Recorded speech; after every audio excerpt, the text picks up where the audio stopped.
Estás oyendo Bao Radio, el programa de radio de bao.com.do y de la Fundación Bao para la Cultura. Cine y variedades tan necesarios como respirar.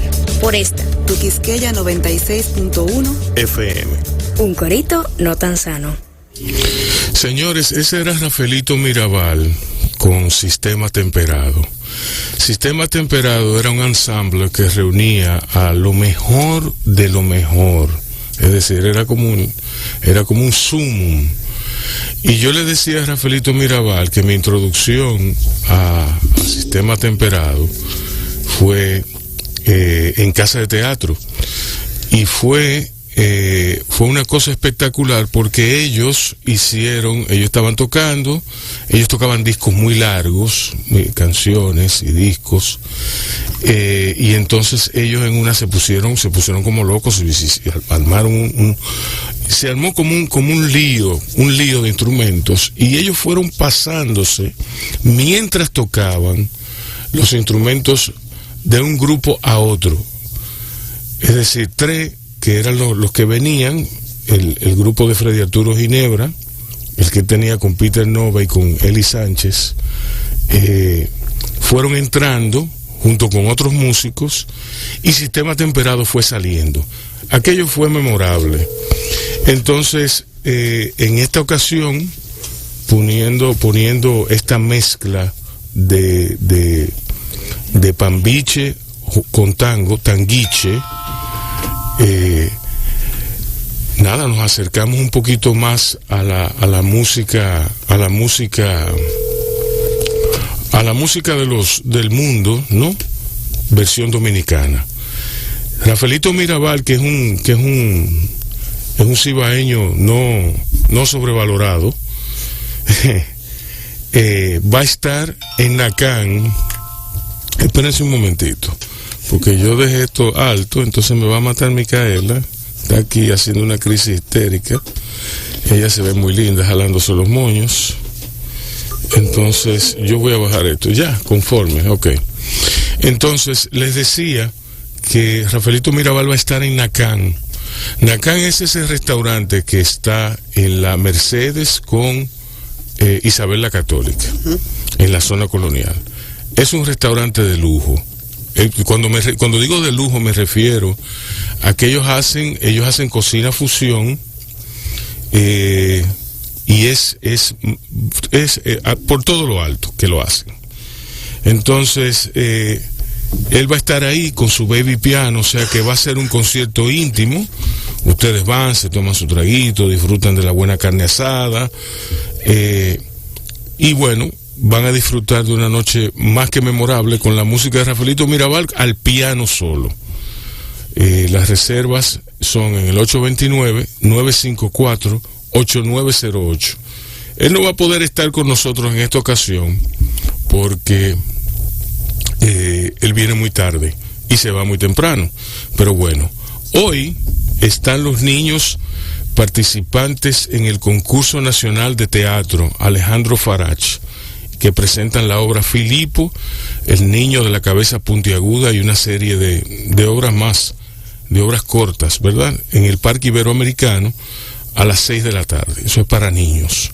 Que no quiere decir que yo estoy un poco en contra de esa clasificación. Para niños, literatura juvenil, esos son los gringos, el país de las filas, Estados Unidos,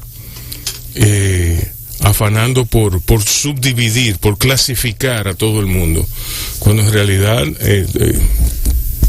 la literatura infantil es para que los adultos la disfruten. Mañana, entonces, va a estar Elvira Taveras en Global Talks. Global Talks es un esfuerzo de la Fundación Global, y entonces ellos están teniendo a personas de distintos llamados de la vida en entrevistas exclusivas para Global Talks, y son entrevistas muy buenas. Mañana van a estar con Elvira Taveras, quien va a estrenar una obra de teatro en estos días. ¿Y qué es lo que te pasa? Tenía que toser. Ah, ok. Por eso que tú no has saludado. No, pero tú estás hablando, Rubén, dime. No, porque regularmente tú me interrumpes. A mí me hace falta la interrupción. Interrúmpeme, por favor. Hola, Rubén, ¿cómo estás? Bien, ¿y tú, Micaela? Bien. Micaela Tolentino está con tos aquí. Tos es, sí, tos es algo, por primera vez la tos. Tú tos en un carro público, todo el mundo te mira mal. Entonces, señores, yo voy a dar una última información. El domingo se inaugura una colectiva en Arteberry que celebra sus 15 años en las artes visuales dominicanas. Eso es en la calle Hostos. En la calle Hostos.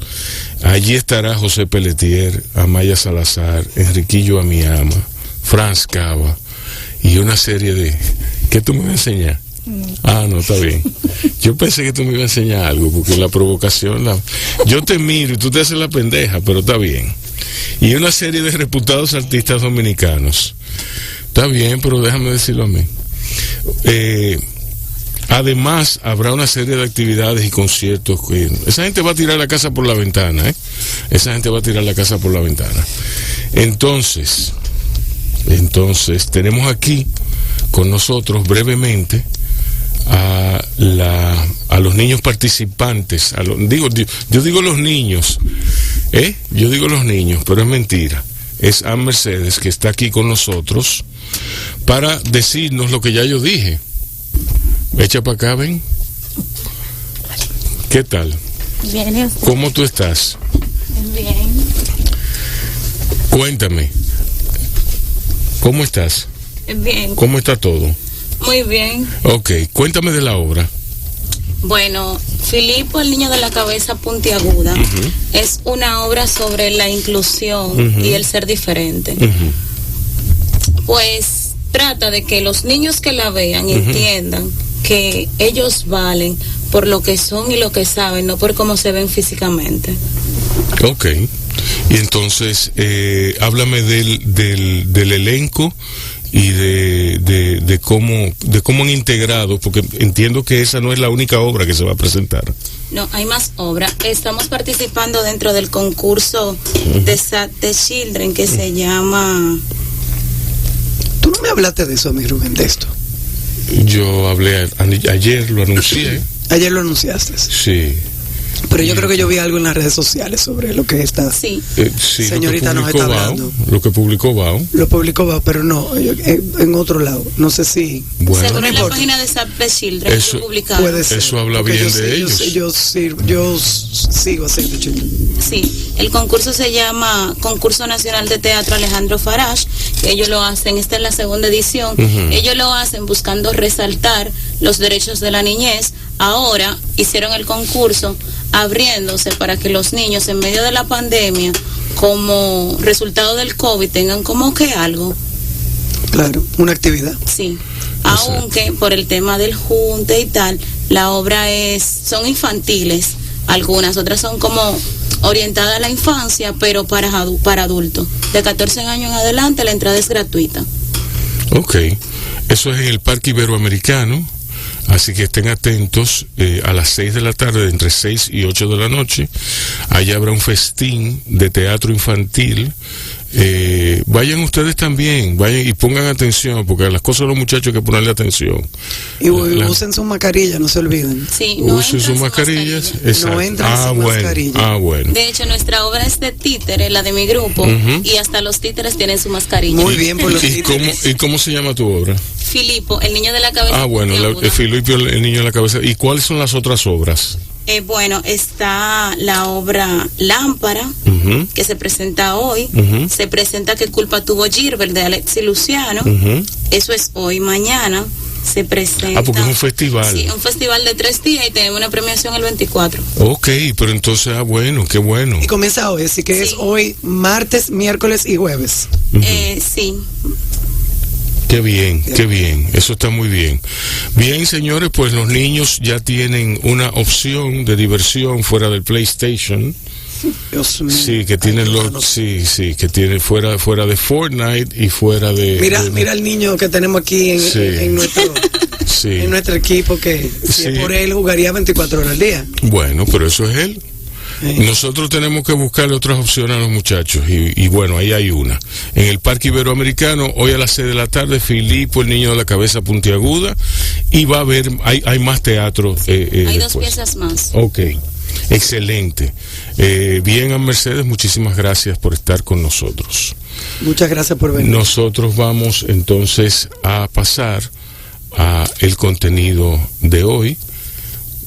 No. Música. Bueno, yo tengo aquí un tema. Y yo también. ¿Y a quién tú vas a poner? Vamos a ver. Yo quiero poner a Nina Simone.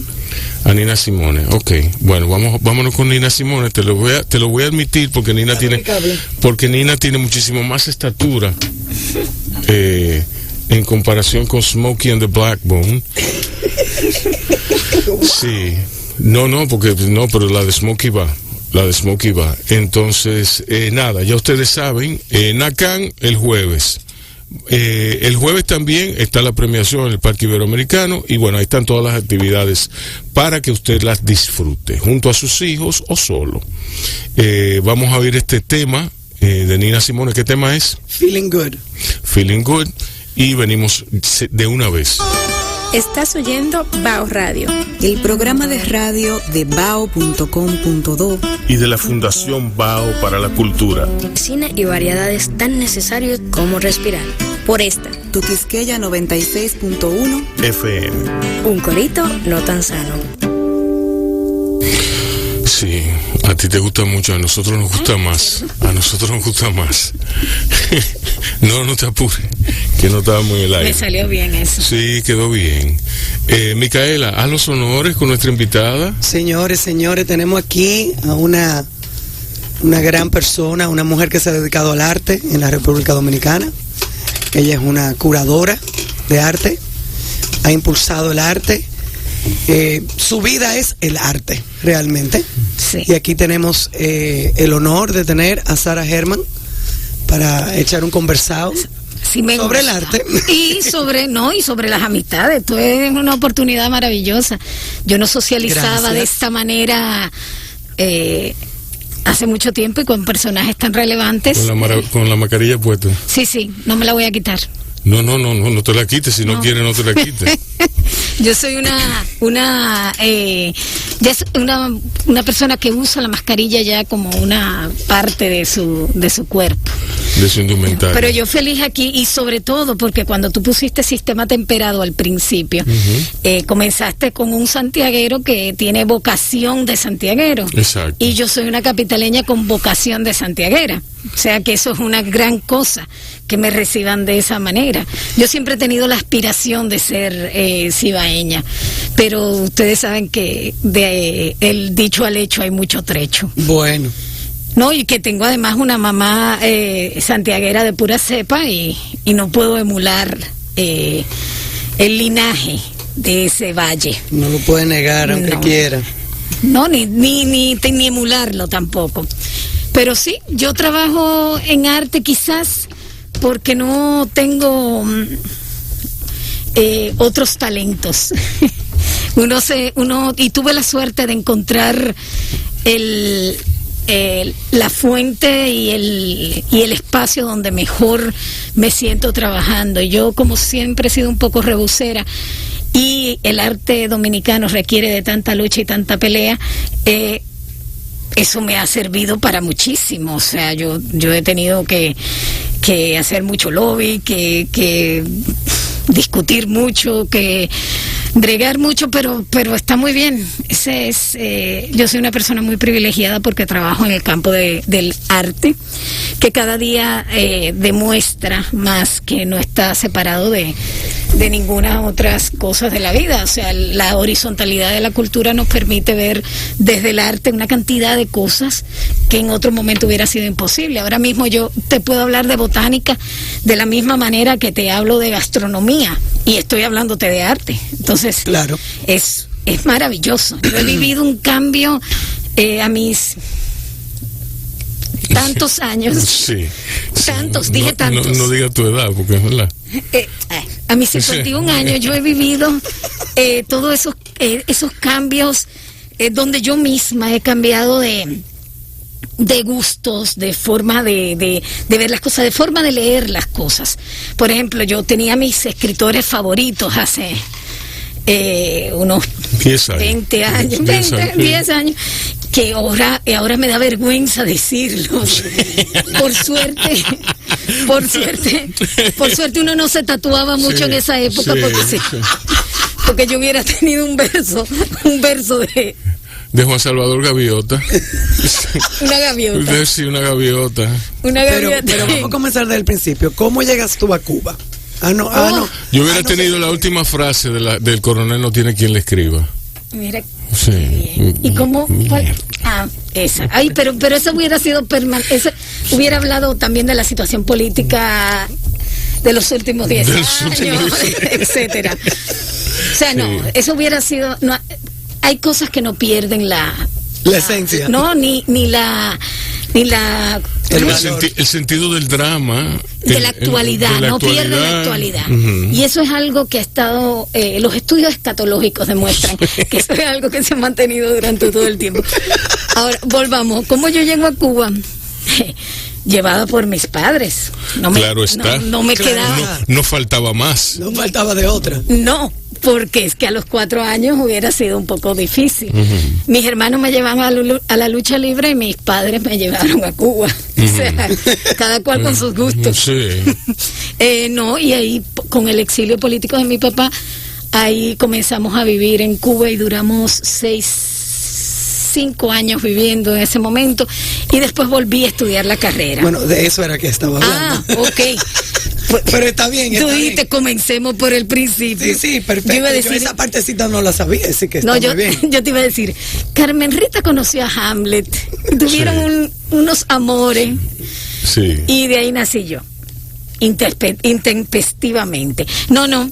Volví a estudiar mi carrera porque precisamente conocí un sueco, esposo de una amiga de mi mamá, Rosemary Vargas Lundius, esposa de Jan Lundius, y Jan era historiador del arte. Yo decía, ¿qué es esto? Y entonces él me enseñaba los simbolistas suecos, eso a los 13, 14 años. Yo decía, ¿eso qué es él? Eso es lo que yo quiero ser. Todo el mundo decía, ¿pero para qué? ¿Qué tú vas a hacer? Y comencé a investigar dónde se estudiaba historia del arte. Y me di cuenta que el único lugar donde realmente yo podía ir era Cuba. ¿Por qué? Porque Estados Unidos, en ese momento no me iban a dar una visa jamás ni nunca, ni mi familia tenía con qué pagarme a mí unos estudios en una universidad de los Estados Unidos, México tampoco, y además me daba mucho miedo los movimientos telúricos, y dije, Cuba, y era lo que estaba más cerca. Además, esa escuela tenía un prestigio increíble.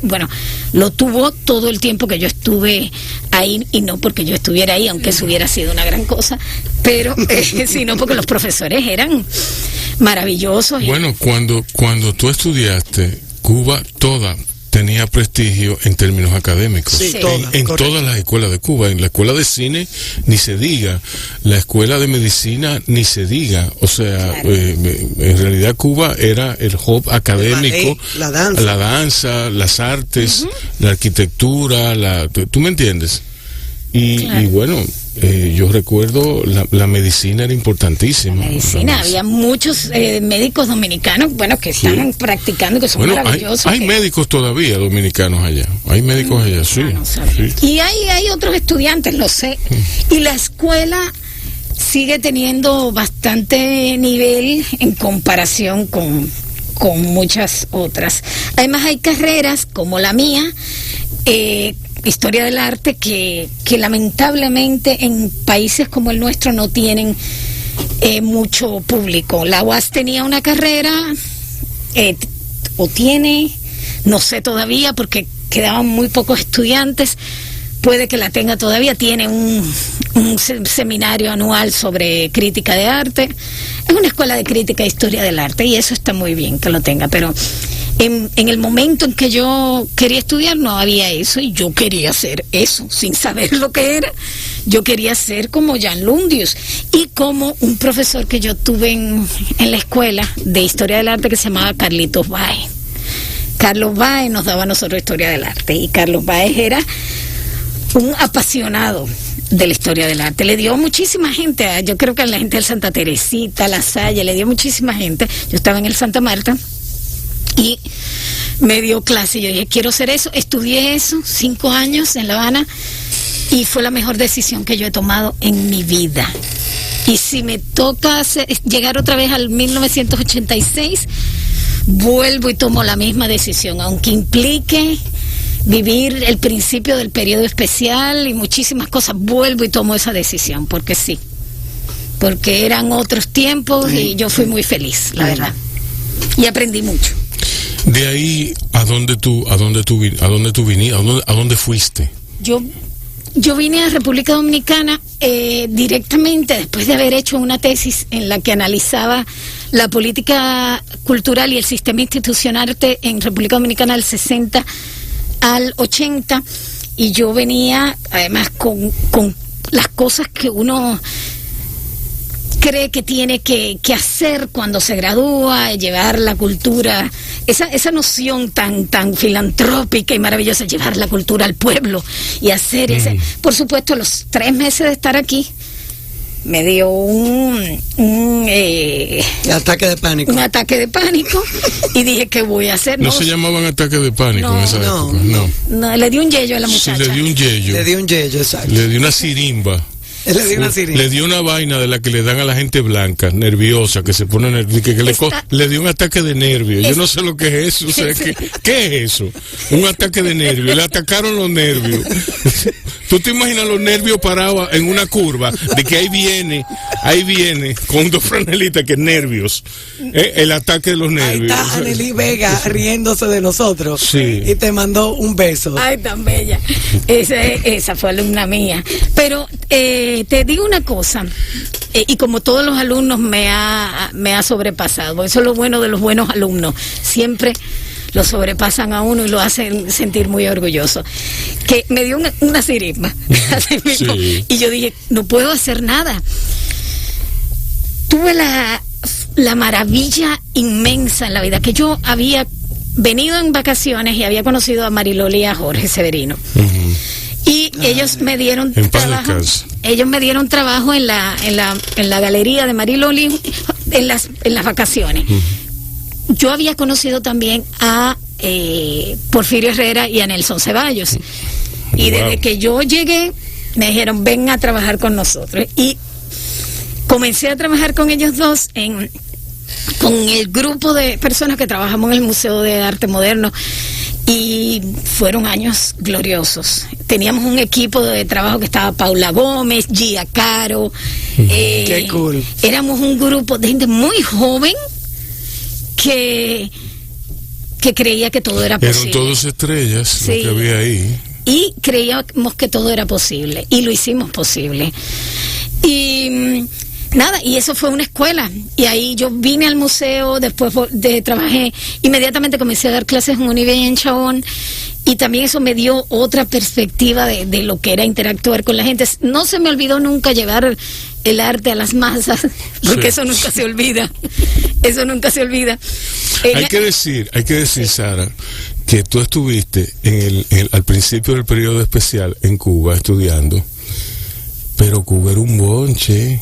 Sí. Cuba era una fiesta. Sí. No se lleven de qué periodo especial, que estos muchachos boncharon de a duro. Sí. Sí. No, yo no puedo decirlo. Además, tú sabes lo que es estar en un lugar y que tocara los bambán. Exacto. La revés. O sea, yo iba todos los viernes con amigos que tenemos mutuos. Íbamos al Pico Blanco, que era un lugar que había en el Hotel Vedado, y nos poníamos a ir a tocar a César Portillo de la Luz y a José Antonio Méndez. Sí. Y cuando entrábamos, yo y Sumaya Lalane, que íbamos juntas generalmente con Juan Basanta, llegamos, decían, llegaron las dominicanas, y nos cantaban canciones. Portillo de la Luz y José Antonio Méndez. O sea, ¿cómo yo puedo, con qué en el mundo yo sustituyo esa experiencia? No, con nada.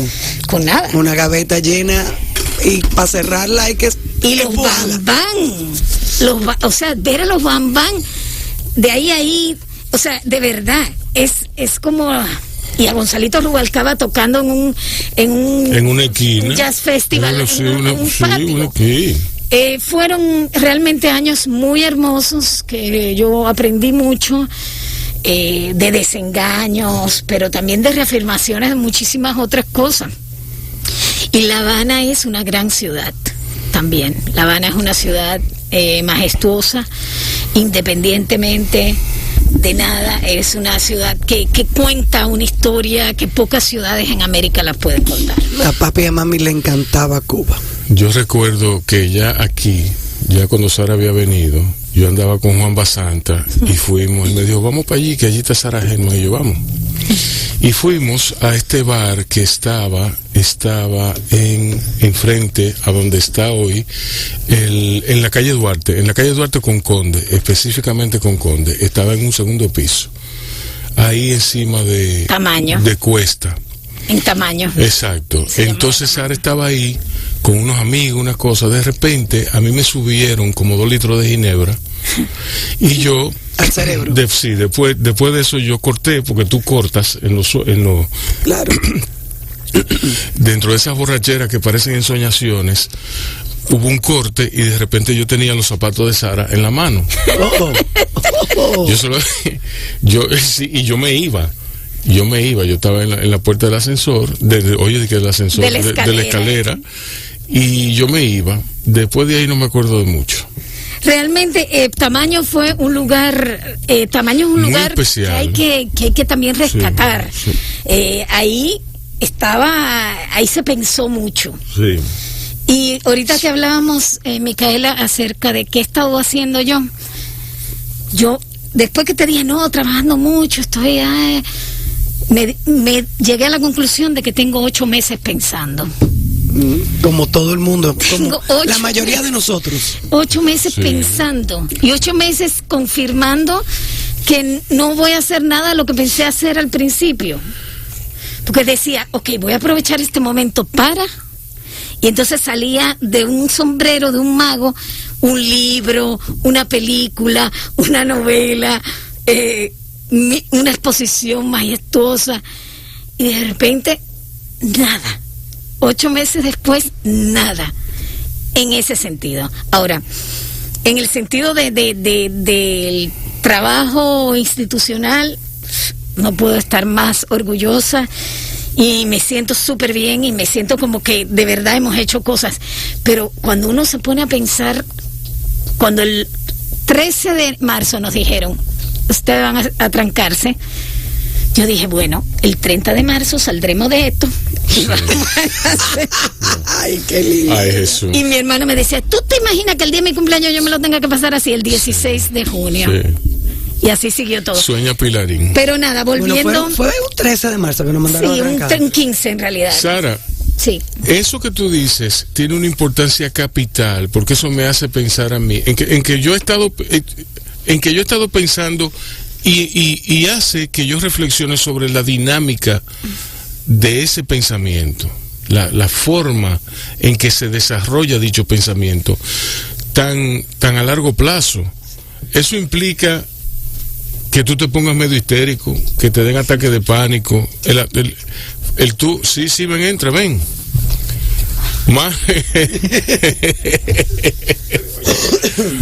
Marcos Barinas Uribe, señores, qué trabajo me dio. Mi admirado Marcos Barinas. Este señor me la puso dificilísima esta mañana. Pero volviendo a las dinámicas del pensamiento. Sí. Pero tú dices que las cosas a largo plazo. Sí. No, pero es que nosotros nunca supimos los plazos. No, y la dinámica del pensamiento. Fue un pensamiento que se extendió. Exacto. y se extendió sobre sí mismo. Exacto. Era una cosa como... Y volvíamos. Era como un acid reflux en pensamiento. Sí. Eso era... Teníamos una quemazón en el estómago con el pensamiento. Y por eso yo creo que no llegamos a concretar o a hacer demasiadas cosas. Por eso quizás una de las cosas que me enseñó el trabajo institucional fue, hay que hacerlo.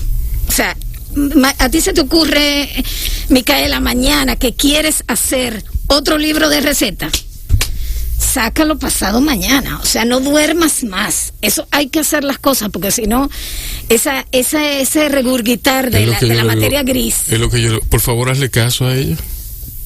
Ese regurgitar de la materia gris no te va a dejar jamás llevar a las cosas a la practicidad. Hay demasiadas cosas que se entienden que son más importantes. ¿Y qué es más importante que uno hacer su obra? Nada. Nada es más importante. Nada es más importante que eso. Vámonos a una pausa, vamos a oír una canción. Luego le vamos a dar la bienvenida formal a Marcos Barinas Uribe, quien nos viene a hablar sobre arquitectura y racismo, a propósito de lo que dice Sara, que pensar es regurgitar. Estás oyendo Bao Radio, el programa de radio de bao.com.do y de la Fundación Bao para la Cultura. Cine y variedades tan necesarios como respirar. Por esta, Tu Quisqueya 96.1 FM. un corito no tan sano.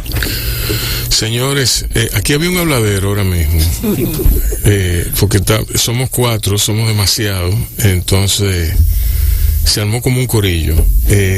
Yo quería entrar así para que ustedes vieran el desorden que hay, pero algo no me impidió hacer que pasáramos vergüenza de esa forma.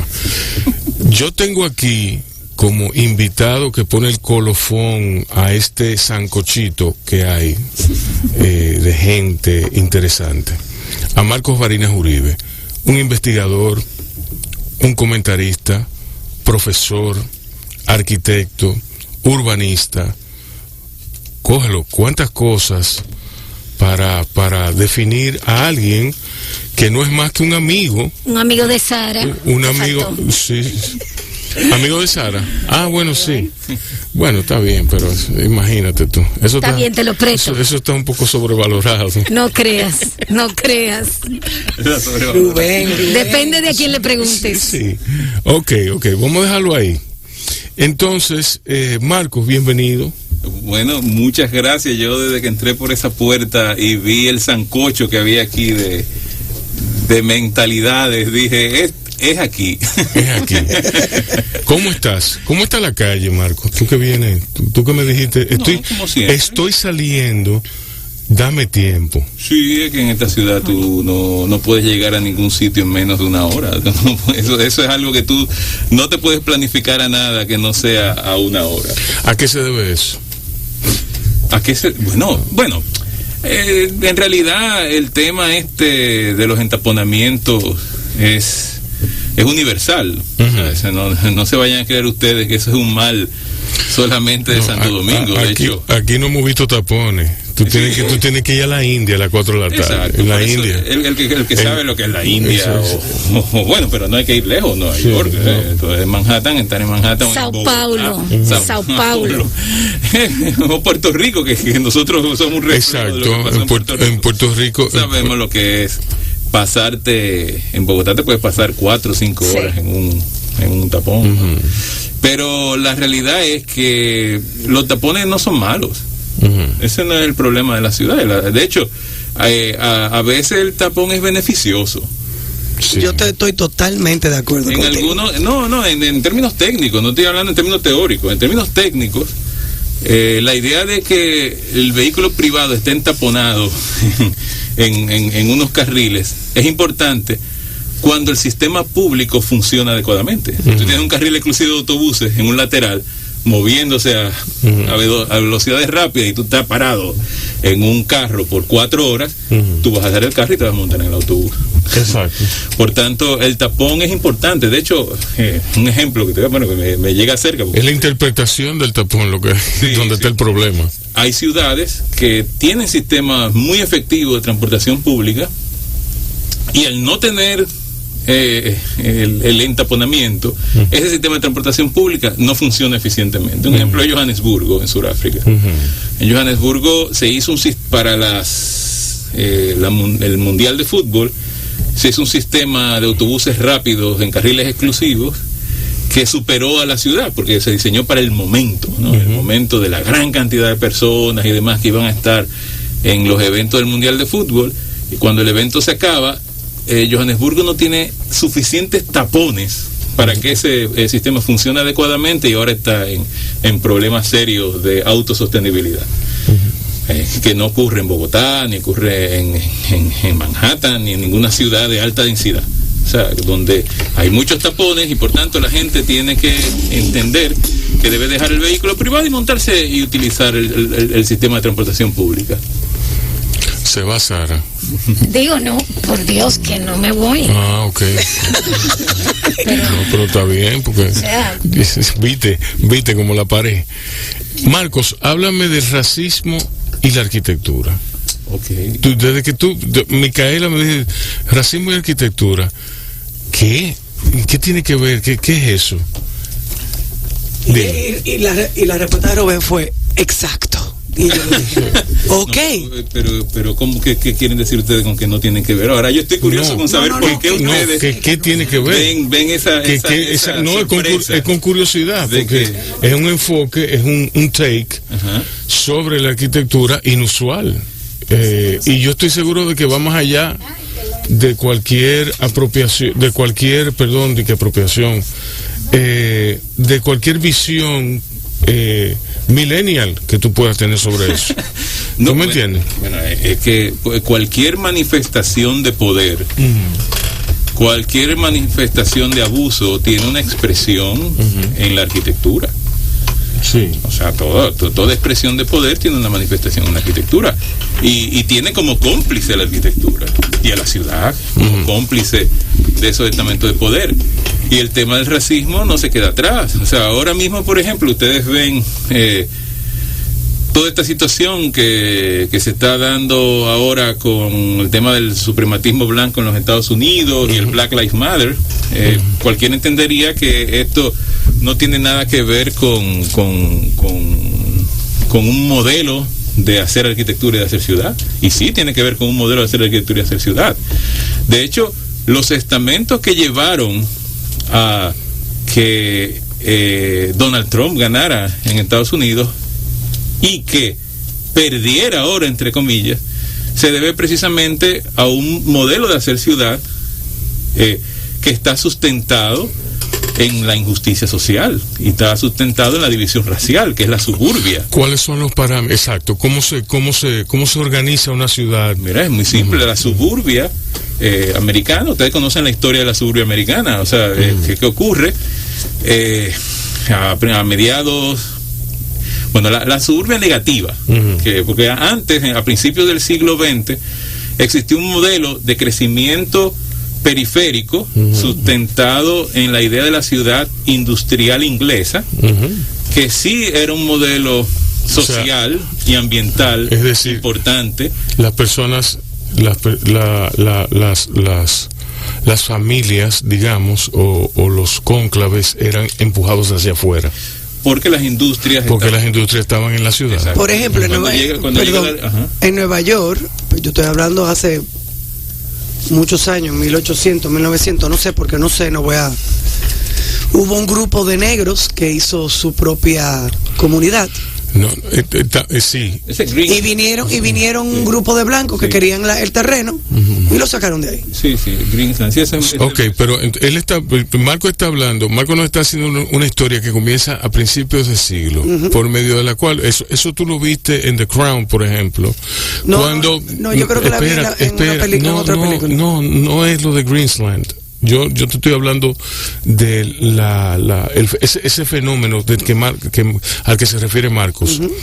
En The Crown, tú ves como la nube de polvo, de la niebla, esa niebla hecha a base de carbón y a base de los vientos, empuja a la gente, asfixiante, ¿verdad? Empujaba a la gente hacia afuera. Eso es lo que sucede en esos centros urbanos. Entonces, sí, ese es el modelo de la ciudad jardín que se deriva de la revolución industrial. Exacto. Que hace una serie de enclaves periféricos de la ciudad sustentado en el trabajo.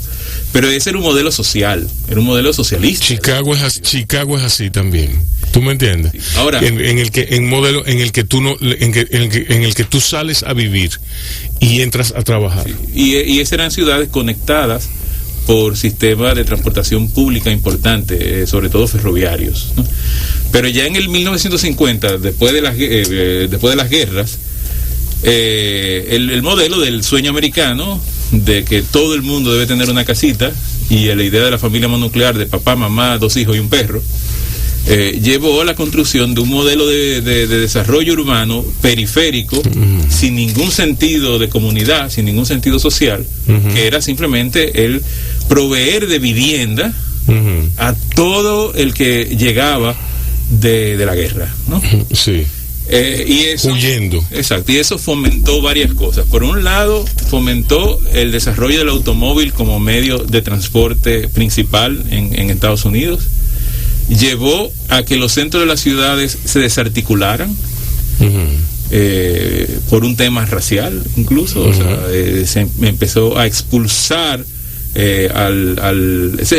empezó a salir de los centros de las ciudades los grupos blancos, ¿no?, hacia las periferias, dejando los centros de las ciudades abandonados, a expensas de los sistemas de transportación privada, dígase elevados, rompiendo la ciudad en dos, no diferente a lo que pasó aquí con el elevado de la Kennedy o el sistema del corredor Duarte, dividiendo la ciudad, dividiendo los barrios y desarticulando cualquier iniciativa social a favor de estos modelos periféricos que eran la suburbia donde vivían los blancos y no se permitía acceso a los negros.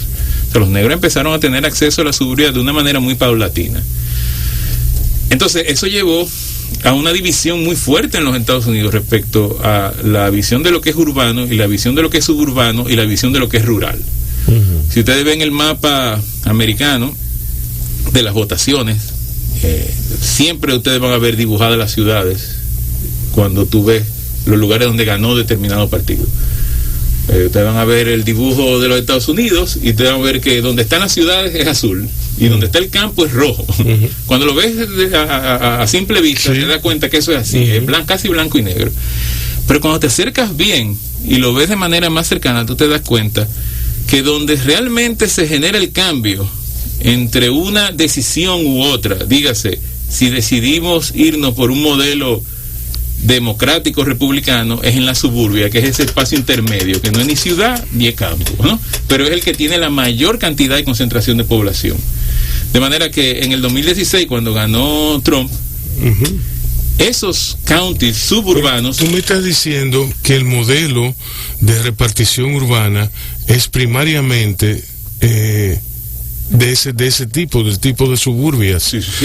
En los Estados Unidos, tú me estás diciendo que entonces ellos, ciudades como Nueva York, donde están sacando a la gente para convertirlo en centros, Manhattan, en centros urbanos, en el plan ese que ha dado como producto la gentrificación. Claro. Tú me estás diciendo que el modelo por el cual sobreviven el clase media norteamericano es del año 1950. Se sustentan en los años 50, en el Levittown de los años 50. Ofrécome. Ahora, ¿qué pasa? Que ahí es que vamos. ¿Qué llevó a que un modelo racial tomara de abuso y de injusticia social tomara el control de los Estados Unidos durante los últimos 4 años? Bueno, uno fue eso que tú dijiste. Se empezó a poner demasiada atención en las ciudades. El modelo demócrata, el modelo de Obama, llevó a tener una concentración tal en la importancia de las ciudades en el desarrollo de los países, en este caso de los Estados Unidos, que generó que mucha población fuera expulsada de las ciudades a las periferias. Y las periferias, como las áreas rurales, se sintieran relegadas en términos de las políticas públicas de los Estados Unidos. Y eso llevó a que ganara Trump. O sea, Trump no ganó nada más porque, mira, que ganó por un montón de racismo. No, mira, está sustentado en un modelo de abandono que asumieron los Estados Unidos hacia las áreas rurales y en este caso hacia las áreas suburbanas, porque no está claro, ese límite entre el urbano y lo suburbano en Estados Unidos no es tan directo como el límite que hay en Europa, donde está claro que es urbano y que es rural. En Europa tú no tienes ese modelo suburbano tan difuso. Entonces, esa expulsión de población a las periferias sumó una gran cantidad de población que llevó a que esos votos fueran al Partido Republicano y ganaron. Y este año ocurrió lo contrario, o sea, esos condados suburbanos votaron demócrata porque se dieron cuenta de la situación. Porque ¿quiénes viven en esa suburbia? Antes las suburbias eran exclusivamente blancas. No, pero ya no. Pero ya no. Ya no. Ahora las suburbias son latinas, negras, mexicano, blanco y negro. Exactamente. Entonces fíjate que todo lo que estamos discutiendo hasta ahora es puramente racial. Sí. O sea, todo tiene que ver, que ver con raza. Y por lo tanto político y por lo tanto violencia. Bien, entonces, si nos vamos a la arquitectura, ya viendo la arquitectura como un esquema intelectual, porque eso es lo que es. Y tú te das cuenta del modelo de la arquitectura moderna. Sí. Del conocimiento las de columnas, la arquitectura la transmisión moderna. La arquitectura moderna, aunque se sustentó supuestamente en un modelo social de reacción hacia la creación de un hombre nuevo, pero que ese hombre nuevo supuestamente debió haber sido un hombre más íntegro, en realidad opuesto al modelo clásico, que sí planteaba una división de clases muy establecida. Aunque en principio la arquitectura moderna se pensó así, sus desarrolladores no lo eran todos nazistas. O sea, cuando tú agarras a Gropius o agarras a Philip Johnson o agarras a cualquiera de los maestros de la arquitectura, Le Corbusier era un racista misógino de primera, tú sabes. Ni se diga a Walter Gropius, que fundó la Bauhaus y que todos nosotros estudiamos arquitectura, el modelo intelectual de la arquitectura como la Bauhaus, era un racista de primera y misógino. Hasta establecían en la Bauhaus lo que podían hacer los hombres y las mujeres. Para Walter Gropius, las mujeres no podían pensar en 3 dimensiones. Él entendía que las mujeres solamente podían pensar en 2 dimensiones. Así las consideraba. Y ese modelo de enseñanza fue la que nos llegó a nosotros. Ese modelo de la Bauhaus, racista y misógino, nos llegó a nosotros por herencia. Y así aprendimos a hacer arquitectura. Y la arquitectura, por tanto, se sustenta en un modelo de monumentalidad, heroico, ¿verdad? Sí. Donde los arquitectos nos sentimos orgullosos de quién tiene el edificio más grande. Tú sabes lo que quiero decir con eso. Sí. Entonces, ¿quién tiene el edificio más grande? Yo es el mejor arquitecto. Entonces, no se sustenta en valores, no se sustenta en una cualidad de su utilidad, de que sea ambientalmente adecuado, sostenible, económicamente posible, o culturalmente relevante, ¿no? No se sustenta en eso la arquitectura, se sustenta en modelos técnicos, en modelos de desarrollo que se hacen increíblemente lejanos al 70% de la población del mundo, que es informal. La ciudad es informal. La ciudad no la diseñan los arquitectos. Sí. O sea, el 70% de la ciudad no ha sido diseñada por arquitectos. O sea, la ciudad son básicamente informales. Pero sin embargo, la arquitectura se convirtió en una profesión de la formalidad, en una profesión técnica, de valores técnicos exagerados, soportados en una visión de base educativa, que como ya les dije, que era la Bauhaus.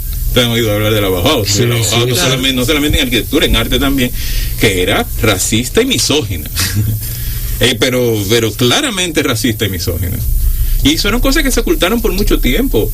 El hecho de que todos estos maestros de la arquitectura participaban en rallies nazis y eran suprematistas blancos, eso se oculta hasta hoy todavía. Wow, pero espérate, porque yo tengo como 1000 preguntas, pero son todas porque es que tú tocas. Bueno, en primer lugar, gracias por quitarnos la venda, una venda autoimpuesta, si se quiere, ¿no? ¿Verdad? Y en segundo lugar, lo que tú has dicho sobre el arte monumental, sobre todas esas. Y lo que has dicho sobre todo en términos de que el 70% de lo que se hace en una ciudad no lo diseñan los arquitectos. eso da que pensar, da mucho que pensar, porque entonces, ¿para qué vas a estudiar arquitectura? Para eso juega SimCity. Bueno, la arquitectura entrena personas para buscar un empleo y prestar un servicio al sector privado, pero no para ser relevantes para las comunidades. El modelo del currículum educativo de la arquitectura en este país, en Estados Unidos, yo estoy dando clases en Estados Unidos ahora, de hecho estoy dando clases por la vergüenza que ellos tienen de que sus universidades sean tan blancas. O sea, yo estoy dando clases en una universidad donde el 20% de la facultad se considera negro. Pusieron que eran que eran negros. ¿En qué universidades? La Universidad de Illinois en Urbana, y por tanto ahora hay una... Tú sabes que en esa universidad fue donde diseñaron a HAL 9000. ¿El qué? ¿El qué? A HAL 9000. ¿Qué es HAL? La computadora de 2001, dice del espacio, en Urbana, Illinois. Sí, bueno, uno de los pilotos que están en el cohete este que está ahora yendo a las estaciones internacionales de allá, yo con mucho orgullo de eso. Pero el punto es que ahora mismo en Estados Unidos hay una obsesión por reformar el tema de la educación en arquitectura y en las universidades en general, precisamente por el horror que se ha vivido en los últimos años. El horror. Bueno, ustedes lo saben que es tan horror que ustedes se dan cuenta que también en las votaciones hay una división respecto a los niveles educativos y cómo votó una parte de la población versus otra, y las universidades han asumido que nunca ha reflejado la realidad como claro, es. Y eso viene es culpa de las universidades. ¿Cuánto cuesta el tuition de una universidad americana? Entre 50 y $75,000. Eso no gana una familia de escasos recursos, la mayoría negra, en un año. Y eso es lo que vale un tuition para entrar a la universidad. Entonces, tuition, no, ahí no hay, ahí no hay cama, no, ahí no hay libro, ahí no hay ropa, ahí no hay comida. Bueno, eso es el colegio nada más, para darle el colegio, y de ahí tú tienes que salir a buscar el resto. Exacto. Entonces imagínense ustedes una sociedad que sustenta la educación en un modelo de tanta división económica y social, no puede llegar a ningún sitio y se tiene que dar una situación como esta. Ahora, yo estoy, aunque yo estoy dando clases ahora, yo estoy haciendo el inicio de trabajo doctoral en la Universidad de Johannesburgo. Estoy muy interesado en Sudáfrica, y el modelo surafricano es de alguna manera un modelo interesante, por lo que ocurrió, ya que estamos hablando del tema educativo, hace poco. No era muy diferente el modelo surafricano hace 10 años, 15 años, donde la matrícula era una matrícula inaccesible para la mayoría de la población, dígase para la población negra. El apartheid fue hasta el otro día. Bien. Entonces, los estudiantes... Fue ayer, literalmente, porque fue hasta el 75, en el 76, hasta cuando salió Mandela. O sea, hay signos de apartheid en todo. No, solamente compara qué era lo que estaba pasando en Sudáfrica y qué estaba pasando aquí en República Dominicana en ese momento. Exacto. Peña Gómez, cuando Peña Gómez se le metió el Frente Patriótico, fue el mismo momento en que se estaba liberando Sudáfrica del apartheid, mientras aquí nos estábamos hundiendo más en un modelo racista, xenófobo, y antisocial. En Sudáfrica se estaba liberando, o sea, en el mismo momento, en el mismo año. Bueno, si partimos de la liberación como un proceso, 1992-94, como un proceso, ya Sudáfrica tenía parte del proceso librado y le quedaba parte de ese proceso también, pero oficialmente, como dices, Sudáfrica se libró de que dijo ya no hay más. Eso significa que en sus procesos legales, en sus procesos de cara al público, ya formalmente ocurrió en ese momento. Exacto. Ahora, a donde yo los quería llevar era que no hace 10 años los estudiantes en África, sobre todo en Johannesburgo y en Cape Town, en Ciudad del Cabo, se rebelaron contra este modelo de división y de no acceso a la educación, diciendo que había que reducir la matrícula para que la matrícula pudiera ser asequible para todos. Por supuesto, no se les escuchó al principio, eso llevó a la violencia. Yo tengo un tema sobre la violencia, mucha gente entiende la violencia como un problema. Johannesburgo es violento y a mí me encanta, pero es violento precisamente porque allí se está dando un proceso de justicia social y por tanto ese proceso de justicia social se expresa de una manera conflictiva y eso lo hace interesante, ¿no? Ahora vas a Ciudad del Cabo donde el apartheid todavía está y tú vas a Ciudad del Cabo y tú crees que tú estás en Europa, es mejor que Europa, donde no pasa nada. Y es demasiado, es tan bonito y tan arreglado que dice que hay un problema muy serio. Y es precisamente que todavía el modelo de apartheid existe ya, pero en Johannesburgo no existe eso. Hay conflicto y violencia. Y es porque se está generando un proceso de justicia social. Qué bien, está tan arreglado que tú dices que hay un problema serio. ¿Serio? Sí. Demasiado bien, demasiado tranquilo. Aquí no te pasa nada. Tú caminas como que no hay ningún problema. Tú no ves gente negra. Wow. En el centro de la ciudad. ¿Tú tenías algo de música ahí? Sí, tengo. Vamos a aderezar esta conversación con Marcos Barinas Uribe sobre el racismo y la arquitectura, cómo la arquitectura concretiza, ¿verdad?, esas tendencias radicales de no respeto a los derechos raciales.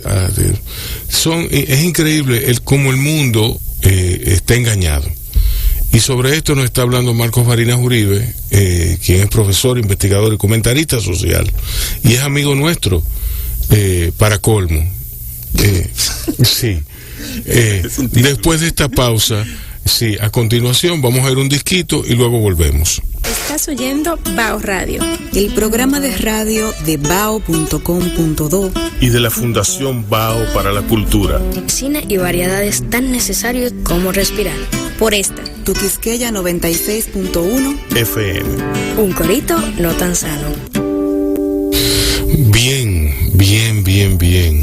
Estamos en Bao Radio, esto es Quisqueya FM, en vivo. Marcos Barinas Uribe está con nosotros. Continúe, maestro. No, estábamos hablando del tema educativo en Sudáfrica, ¿no? Sí. Hablamos primero de... Tú fuiste a África, por lo que leí. Sí, yo voy constantemente a Sudáfrica. ¿Y qué haces allá en África? Doy clases y estoy empezando mi tema doctoral allá. Ok. Ya, eso era porque no sabía de dónde era que... Sí, yo estoy muy interesado en África del Oeste, en la costa africana del oeste, como un modelo de desarrollo urbano interesante, ¿no? Pero les estaba hablando del tema educativo y de que en Sudáfrica los estudiantes se rebelan en contra de ese modelo que no le daba acceso a la educación a los grupos realmente importantes de la sociedad, a los que lo necesitan, y no se les hizo caso al principio, y eso llevó a violencia, ¿no? Ahí fue que vino en Cape Town que tumbaron varias de las estatuas, ahí fue que empezó el tema de las estatuas de los colonialistas y de eso, empezaron a caer estatuas, y hubo un momento en que los estudiantes decidieron que nadie se iba a inscribir en las universidades, y así fue, y le tumbaron el pulso, y ahora la educación en Sudáfrica es accesible. De hecho, el gobierno tiene que pagarle a las universidades por cada doctor o maestro que sacan. Wow. A ese nivel, o sea que es un tema opuesto, ¿no? Y eso ahora se empieza a cuestionar en la educación en el mundo entero. En Estados Unidos ahora hay un cuestionamiento hacia este tema de cómo es posible que la educación sea tan exageradamente cara, cuando qué tanta diferencia hay entre la educación que tú recibes en Estados Unidos versus la educación que recibes en Sudáfrica. Básicamente la diferencia es una diferencia a partir de la tecnología y de los recursos físicos que tú tienes en una universidad en Estados Unidos versus los recursos físicos que tú tienes en Latinoamérica, por ejemplo, ¿no? O en República Dominicana, laboratorios, edificaciones y una serie de recursos y posibilidades de inversión que se sustentan precisamente en la explotación de los estudiantes. Pero al final el recurso humano es el mismo. Y eso ahora con el internet se hace mucho más evidente, porque ahora tú tienes clases con personas que te pueden... yo estoy dando clases de Santo Domingo. Alguien puede estar dando clases de Uganda o desde Argentina. en cualquier universidad en Estados Unidos. Y eso debería de poner la educación en un plano más equitativo para el mundo. Eso es así, se ha abierto una ventana ahora de diferentes posibilidades de colaboración que yo no estoy seguro que esa ventana se mantenga abierta por mucho tiempo, porque hay intereses de que eso no ocurra. Claro. Pero al fin y al cabo es una ventana que se abrió, en el que se puso en evidencia la situación de la calidad de la enseñanza en Latinoamérica, en Europa, en África, versus la calidad de enseñanza en los Estados Unidos, y que los estudiantes no son muy diferentes al final. Entonces, eso está llevando a un cuestionamiento de esos procesos, que vinimos hablando de esto por el tema de las universidades, ¿no? Y de lo que se te enseña allí. Bueno, entonces, racismo y arquitectura definitivamente están vinculados.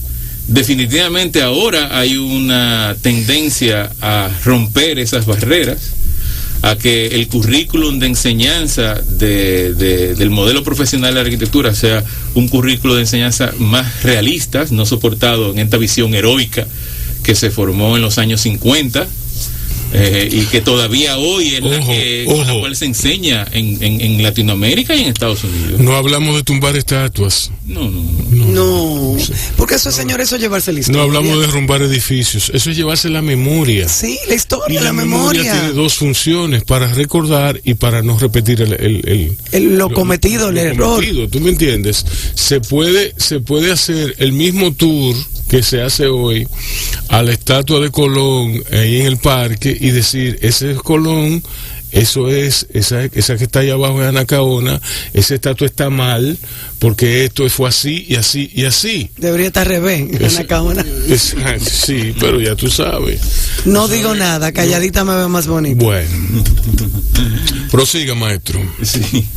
Pero bueno, de todas formas, mira, yo siempre, de hecho, aunque fui invitado a dar clases en esta universidad por mi interés en África y por el vínculo que los mismos... ¿Qué clase das? Excúsame, ¿qué clase das? Es una clase graduada de urbanismo sobre la costa oeste de África. ¿Y cómo se llama en inglés? ¿Cómo se llama la clase? Yo le puse MAG Negotiations, negociaciones del mangle.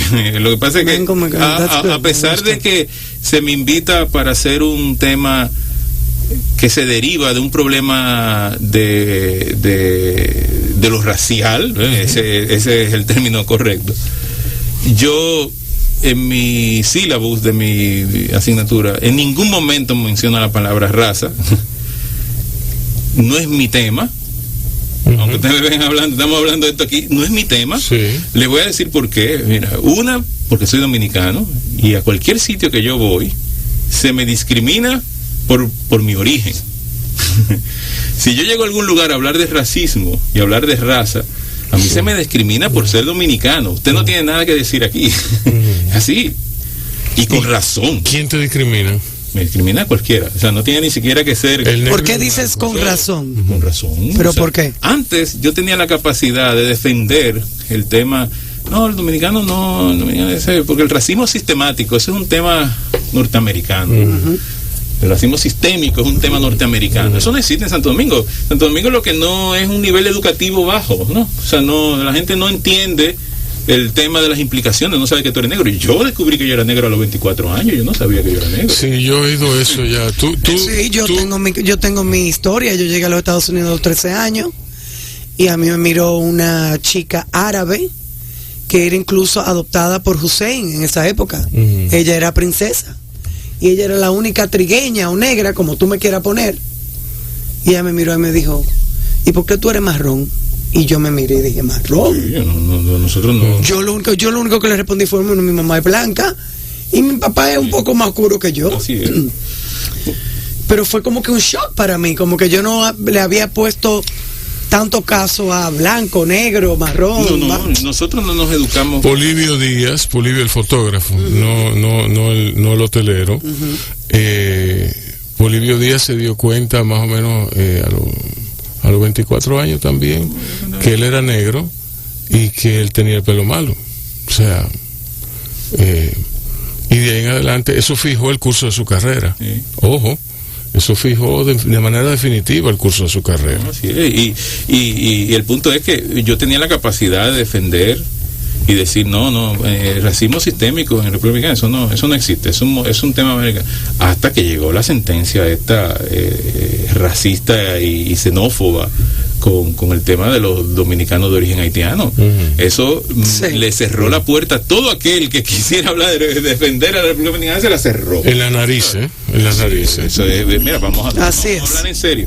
Entonces, a partir de ahí, yo rara vez utilizo el término racial en una investigación o en un proyecto que yo lleve a cabo. Una, porque todo es racial y porque mis intereses son otros. Por ejemplo, en este curso yo estoy muy interesado en el tema del mangle, el manglar. El manglar es un paisaje nativo, no solamente de la costa de África, pero también de la costa caribeña y de la costa suramericana.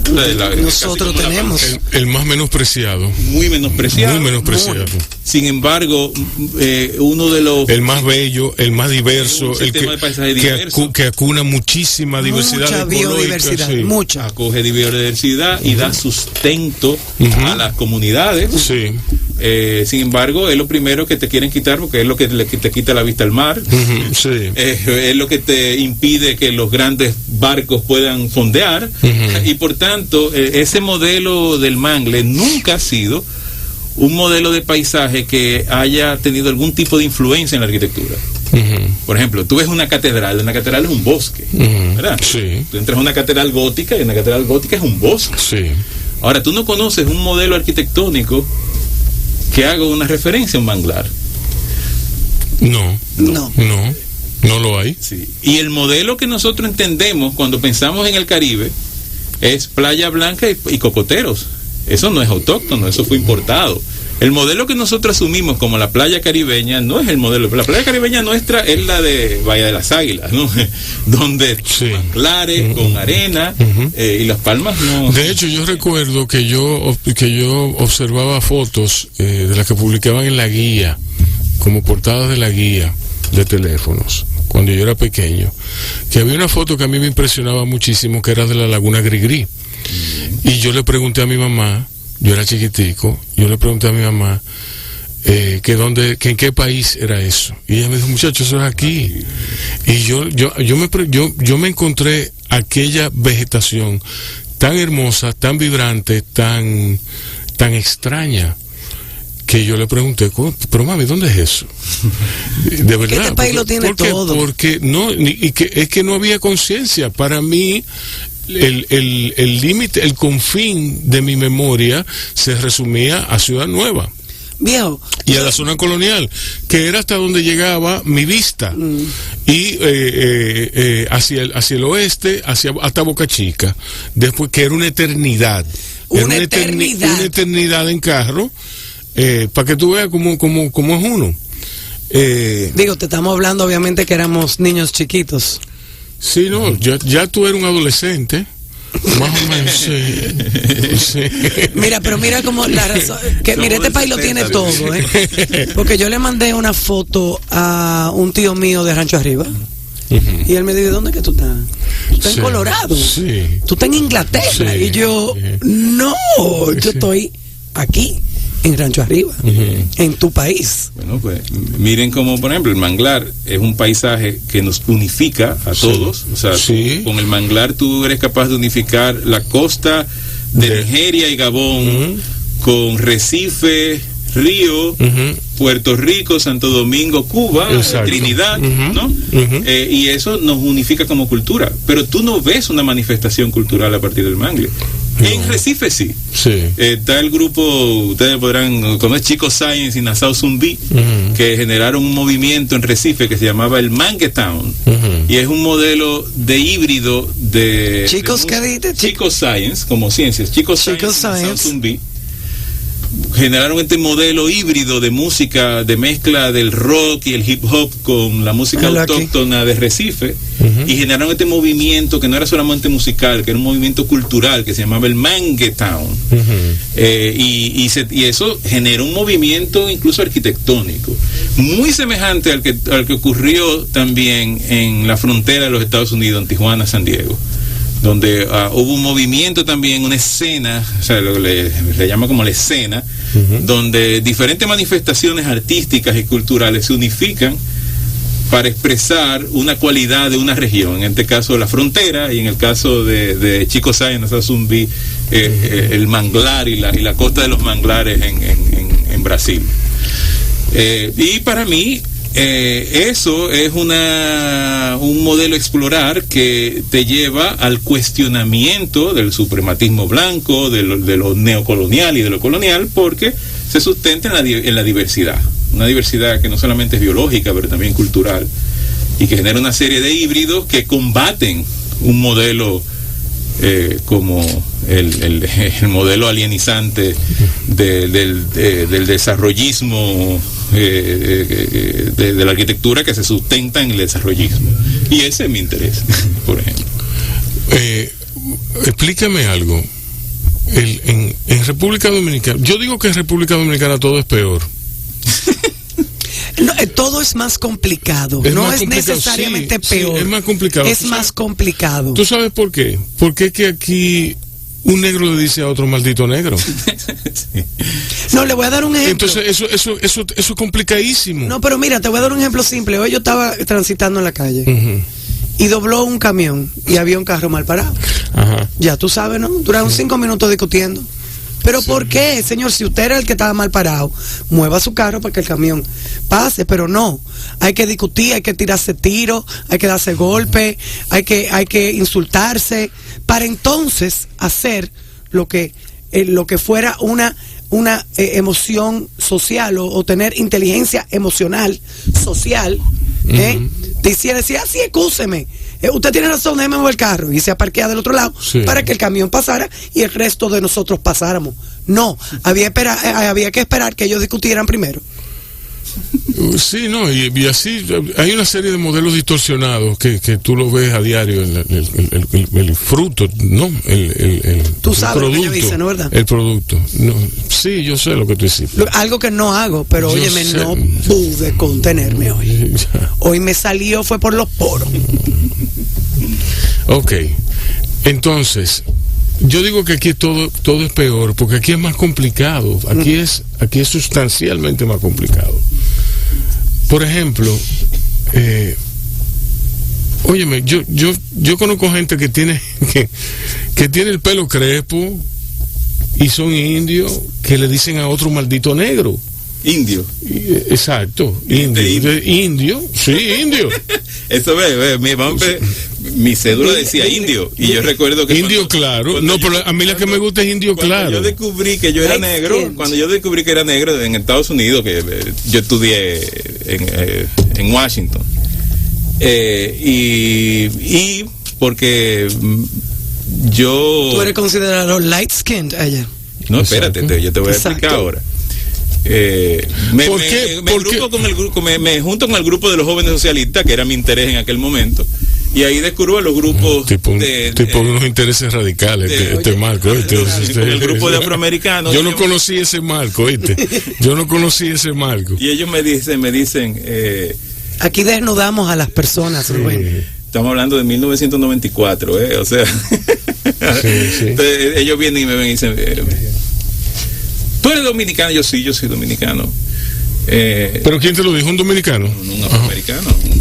Y me dice, déjame ver tu cédula. Que había venido aquí.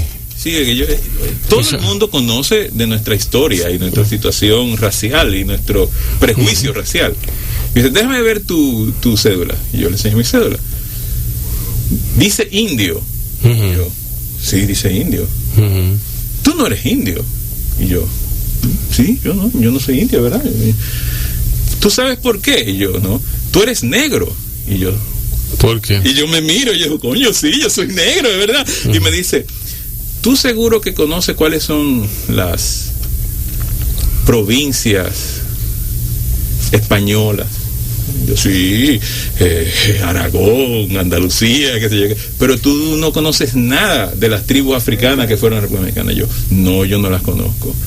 Mírate, tú te peinas como blanco y vistes como blanco.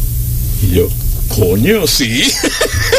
Yo me volví un Black Panther. O sea, de repente yo me puse un disfraz de Black Panther. Ahora, sí. Yo con 23 años, tú sabes, yo espérate, me un afro, tú tenías un chiva, tú tenías y unos zapatacones y yo estaba era un caldo de cultivo, esperando germinar. Claro. Esperando.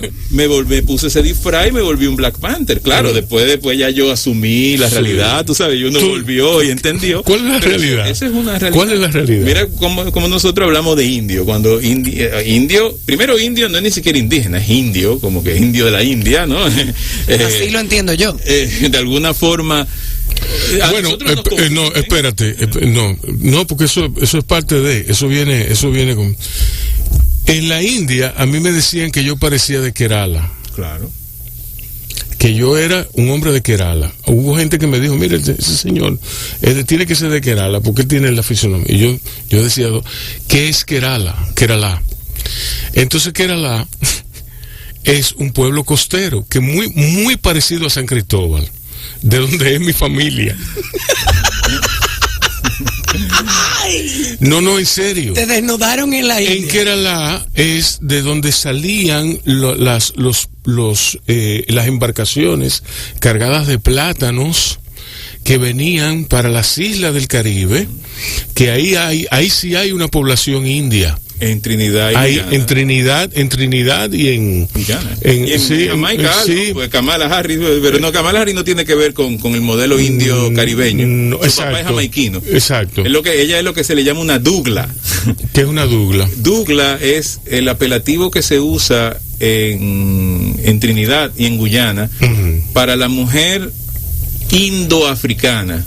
De origen indio y africano, la mezcla de indio-africano, se le dice dougla. Dougla es un tanto despectivo desde el punto de vista del significado de la palabra. Pero dougla, bueno, pero pudiera ser algo como lo que acuñamos nosotros con la palabra indio, con la acepción que tiene en este país, porque en este país yo estoy seguro que a nadie se le dice indio como se le dice a un indio aquí. ¿Tú me entiendes? No, tú le dices indio a alguien en Centroamérica o en Perú y es un insulto. Exacto. Para ciertos grupos es un insulto. No, pero cuando se le llama indio, pero por ejemplo, para algunos grupos. En Egipto. Ajá. ¿Por qué? En México. En México. Sí. Ah, bueno, sí. Si le llamas indio a alguien en México, para ciertos sectores es un insulto. Sí. En México, igual que nosotros aquí con lo de negro y tal cosa, que en algunos sectores se entiende como un insulto, en otros no. A mí me dicen negro, bien, pero hay gente que se ofende con eso aquí en nuestro país. Le dicen negro y se ofende. Sí, no. Yo a lo que me refiero es a trazar las líneas de comparación con la palabra dougla. Sí. Con la palabra indio aquí, ¿con qué otra palabra? La palabra prieto, molleto. Exacto, molleto, por ejemplo. Trigueña. Molleto es una palabra. Mulato. Prieto es una palabra portuguesa. Prieto es un término negro, es negro portugués, en portugués. Y así hay muchísimas. En estos días, sí, el prieto. Cuando tú dices prieto en portugués, tú estás hablando de un negro. Como diciendo negro. Un negro, no con la connotación. Okay. All right. En estos días aprendí que el asopao es portugués. Mira qué interesante. El asopao es portugués. Es de nuestra herencia portuguesa. Claro que sí. Yo también aprendí ayer que el asopao era de Portugal. ¿Por qué? Por Fitfield. Bueno, exacto. Ustedes también ven Fitfield. Sí. A mí me encanta Fitfield. Sí. No, y sobre todo porque él es un tipo feliz, un tipo chulo. Philip Rosenthal. Sí. A comparación a sus padres, que son dos 2 plomos. Sí, no. No, y la madre es fantástica. La madre, mira, ahí tintán. Ay, murió. ¿Murió? Sí. Ay, hombre, qué pena. Ella no estaba bien, ella tenía Parkinson, parece. Cógelo. Qué chulo, qué chulería. Oye, pero lo importante es que aquí, mira cómo estamos hablando de diversidad. O sea, yo, que mi aproximación, que yo le estaba hablando en un momento al tema racial es, yo no hablo de temas raciales en círculo, no, aquí entre nosotros sí. Pero si yo me fuera a sentar en Estados Unidos, en Europa, en Trinidad incluso, o en Sudáfrica, yo intento no hablar de temas raciales por mi origen, porque eso me saca de conversación inmediatamente. Yo no tengo la capacidad de defenderme. O sea, para eso vamos a tener que buscar a mi amigo Arturo y a todas que tienen otra. Yo no me puedo defender. Y yo siempre intento simplemente identificar los modelos integrales, ¿no? Donde existe diversidad, y en ese modelo es que yo encuentro mi nicho y yo me alojo allí. Tú ves, y de allí observo y cualquier cosa. Pero de lo que tú hablas, de los modelos y todo eso, ¿eso es sociología? No, es social. Social. Sí. Es arquitectura social. Sí, arquitectura social. Sí, exacto. Sí. Porque hay que ver que Marcos es arquitecto, pero la arquitectura te abre a toda una serie de conocimientos. ¿Y tú has hecho algún edificio? Yo ¿Algún monumento? La Cueva de las Maravillas. Ella quiere ver un edificio. Yo te voy a decir algo que no es un edificio. La Cueva de las Maravillas. Okay. La intervención de la Cueva de las Maravillas es un espacio. Okay. Y eso fue a cargo tuyo. Sí. Excelente. Por ejemplo. Felicidades, muy bien. O sea que... ¿Y tú no estás en Trinidad ya? No directamente, sigo teniendo buenos amigos allá, concursando en proyectos allá, a ver, porque lo que Trinidad ahora, cuando yo estuve trabajando mucho allá, de hecho, algunos de mis proyectos están allá, que son espacios públicos, son plazas y espacios. Bueno, arquitectura social. Exacto, son espacios públicos, no edificaciones. Fue en el momento del boom económico de Trinidad, en los años 2005, 2008, había un boom económico, era el Dubái del Caribe, y con la crisis 2008-2010 mundial, todo se cayó, y todos nuestros proyectos murieron, llegaron los chinos acabaron con todo allá. ahí yo aplico un racismo económico con los chinos. Mami decía que los chinos iban a cogerse el mundo. Mami lo decía. Mira, a Trinidad llegaron, que nosotros habíamos hecho una serie de proyectos y llegaron los chinos a Trinidad y hablaron con el gobierno y le dijeron, dime todo lo que tú estás haciendo y yo lo voy a hacer a mitad de precio y en la mitad de tiempo. Wow. Y el gobierno prefirió pagarnos a todos los que teníamos proyectos allá, salir de nosotros y empezar de cero con los chinos. Diablo. A ese nivel es que compiten los chinos, o sea, compiten a ese nivel. Cuando se interesaron en ti, en ese caso estaban interesados en Trinidad, porque Trinidad era una de las fuentes más importantes de hidrocarburos, tanto petróleo como gas natural. Ellos viven buscando metales y gas natural, donde quiera que van. Ahora, por ejemplo, es Guyana. Ya Trinidad se está agotando y el lugar es Guyana. Entonces ahora todas las inversiones se dirigen hacia Guyana, que es un país muy pobre, el segundo país más pobre del hemisferio, después de Haití. Y ahora Guyana es quien está en la danza de los millones y donde está todo el interés puesto. Son países muy interesantes. A mí me fascinan las West Indies, las Indias Occidentales. El tema de la discriminación otra vez. Y en Belice también te decía que si los chinos están mirando Belice. No sé en Belice. Belice no es fácil entrar ahí. Belice tiene una historia también muy interesante del ¿cómo se llama? Del marunaje. El marún es el marún es el, ¿cómo se llama? Los negros libertos que formaban estas colonias que eran tiene un nombre, ahora me olvidó, perdón. Pero bueno, Belice es muy interesante en términos de esa mezcla entre lo indígena, el africano esclavo liberto, ¿no? Y los bucaneros que llegaban allá. Eso es una historia increíble que hay en Belice. Pero a mí las Indias Occidentales me fascinan. Y sociedades como la trinitaria son increíblemente interesantes también. O sea, una sociedad que es 30% India de la India, o sea, de origen indio, un 30% negra de origen africano, y después el resto del 30% se reparte entre blanco, chino y demás, ¿no? Y mezclados. Pero esa división lleva a que los gobiernos se los reparten, tú 6 años, yo 6 años, y así, primero los indios, después los negros, después los indios otra vez, después los negros otra vez. Y ha funcionado, por lo que entiendo. Es interesante, o sea, ellos están ahora en una crisis económica terrible, ¿no? Como todo el mundo. Claro, pero es interesante porque allá en Trinidad, una de las cosas que me llamaron la atención en términos de este tema que estamos hablando del racismo y demás, yo nunca escuché en Trinidad un apelativo racista, ni hacia mí ni hacia nadie. Nunca, pero allá hay separación. Separación, sí. O sea... Yo, por ejemplo, trabajaba con compañías donde todos eran blancos y con compañías donde todos eran negros, y nunca trabajé con una compañía india, porque son súper cerrados. Uh-huh. Entonces ellos están muy claros en que están en sus grupos estancos, ¿no? Uh-huh. Y por eso surge la Douglas, uh-huh, como ese modelo híbrido, uh-huh, y por eso llama tanto la atención y se convierte en un ícono de la cultura indoafricana en Trinidad, porque es una mezcla de negro e indio que en la realidad no intentan no mezclarse. ¿Y económicamente están equitativos o no?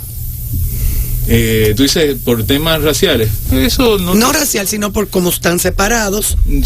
Hay las mismas oportunidades, sí, los mismos trabajos. Mira, no puedo, no te tengo un dato aunque te pueda responder con mucha precisión sobre eso. Uh-huh. Pero definitivamente siempre el modelo el modelo mundial se pobló la parte rural. Exacto.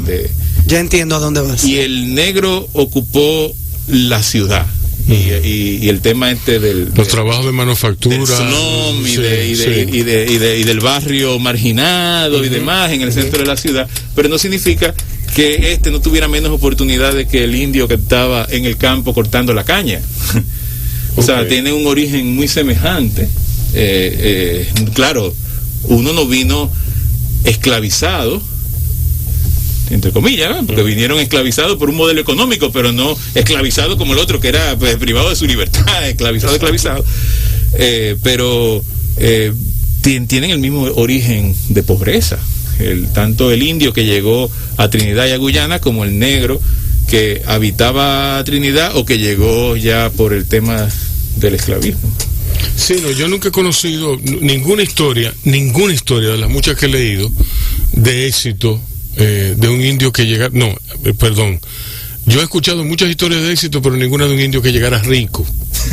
¿Entiendes? Ni de ningún africano que llegara rico. No, es difícil. Eso no existe. Eso no existe. Yo sí he conocido las historias que me hablan de cómo se hicieron ricos en esa tierra que se convirtió en la tierra prometida para él. Pero eso es muy personal. Mira. Eso es muy personal. No hay una tierra prometida para más de 100 gente. Sí. Olvídate de eso. Y mira, y hablando de discriminación, así como yo me siento discriminado en Estados Unidos porque soy dominicano, porque soy hispano, uh-huh, de hecho, para yo entrar a dar clase en la Universidad de Illinois, a mí me entrevistó un comité de diversidad, de Diversity Committee, uh-huh, y me entrevistaron estudiantes y profesores, y una cosa que me preguntaron fue: ¿tú te consideras más hispano que negro o más negro que hispano? ¿Y qué tú dijiste? Y digo, bueno, yo tengo 50 años hablando español y prieto. Soy negro y hablo español. 50 años tengo haciendo eso.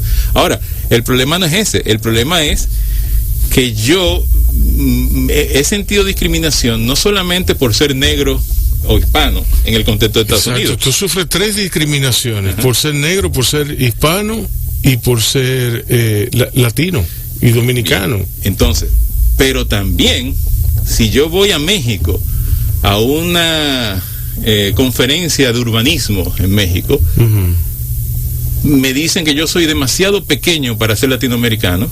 ¿Demasiado pequeño? Pequeño. En el sentido de que las ciudades latinoamericanas son Ciudad México, Buenos Aires, Caracas, Bogotá, y esto es el Caribe, ¿no? Chiquito. O sea, pero Santo Domingo tiene 5 millones de habitantes, una de las ciudades más grandes de Centroamérica y del Caribe. O sea, eso ellos no lo piensan, ¿eh? Uh-huh. Te discriminan. Tú no eres latinoamericano, tú eres caribeño. Ok. Y si yo voy a Lo dicen así, en tono despectivo. Claro. Y si yo voy a Trinidad, o a Jamaica o a Guadalupe, me dicen, tú no eres caribeño, tú eres latinoamericano porque tú eres demasiado grande. Exacto, sí. Porque tú eres de República Dominicana. Sí. O sea que mira por todos los lugares por donde yo recibo. No, y ese es un problema, típico de ser insular, ser una isla y ser de las Antillas Mayores. Y es que nosotros nos vemos a nosotros mismos como un latino, pero los latinos no nos ven como latinos. Entonces nosotros no le hemos dado la espalda al Caribe cuando el Caribe nos ofrece una mayor oportunidad de contemplar la diversidad en términos comerciales, en términos, todos los términos. Bueno, mira a Marcos Barinas Uribe, quien ha hecho su ingente fortuna dando clases en Trinidad. ¿Tú me entiendes? Que se aprovechó de los millones, de la danza de los millones que había allí. ¿Tú me entiendes? Todos los hedge funds y todo eso. En Cayman, en Isla de Caimán y todo eso. Marco tiene todo su dinero en las islas. Eso. Lo que pasa es que me hago. Sí. Me hago que no.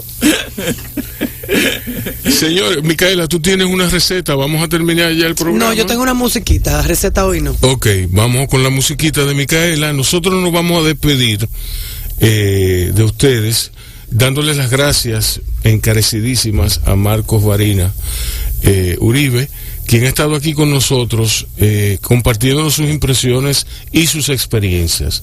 Marco, muchísimas gracias. A ustedes, sobre todo por hablar de este tema, que es un tema que otra vez les digo, no es mi tema académico, pero es algo de que hay tantas historias que hacer. Pero tú tenías ganas. Pero tú tienes que volver a hablar de tu tema académico. Tú tenías ganas de hablar de eso, porque fuiste tú que me lo propusiste. Miren, y yo quiero darle también las gracias a Sara Germán por venir y compartir con nosotros. Y aquí va una musiquita y nos vemos mañana, señores. Buenas noches.